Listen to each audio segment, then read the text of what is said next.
अब ये क्वेश्चन है कि one half of convex lens is covered with black pepper, will this lens produce the complete image of object. अगर हम आधे कॉन्वेक्स लेंस को कवर कर दें ब्लैक पेपर से तो क्या पूरी इमेज बनेगी? बिल्कुल पूरी इमेज बनेगी। अगर आप आधे लेंस को कवर कर देंगे तो आपको पूरी इमेज मिलेगी। ठीक है, जैसे मान लो अगर आपने अपर हाफ कवर कर दिया पहले केस में, तो अपर हाफ को अगर हम कवर कर देते हैं फर्स्ट केस में, तो क्या होगा कि जो रे ऑफ लाइट है वो लोअर हाफ से जो है जाएंगी, पास करेंगी और रिफ्रेक्टेड होंगी, और रिफ्लेक्ट होने के बाद वो मिलेंगी अदर साइड पे, और इमेज जो है वो पूरी इमेज प्रोड्यूस होगी। ठीक है, इमेज प्रोड्यूस होगी किसके द्वारा? लोअर हाफ के द्वारा, क्योंकि हमने अपर हाफ को क्या कर दिया? कवर कर दिया।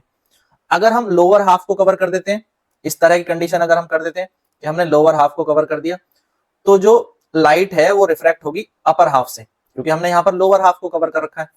तो अपर हाफ से लाइट जो है वो रिफ्रेक्ट होगी और वो अदर साइड पे जाके मिलेगी और पूरी इमेज हमें यहाँ भी बनती हुई दिखेगी। तो ये बहुत अच्छा एक्सपेरिमेंट है, बहुत सिंपल सा एक्सपेरिमेंट है, और इससे ये प्रूव हो जाता है कि लेंस का अगर कुछ भी हिस्सा है हमारे पास तो उससे वैसी ही इमेज प्रोड्यूस होगी जैसे पूरे लेंस से प्रोड्यूस हो रही थी। तो लेंस के एक छोटे हिस्से से भी उतनी ही इमेज का साइज जो है वो रहता है, उस पर कोई इफेक्ट नहीं होता है। ये पॉइंट क्लियर हो गया यहाँ से?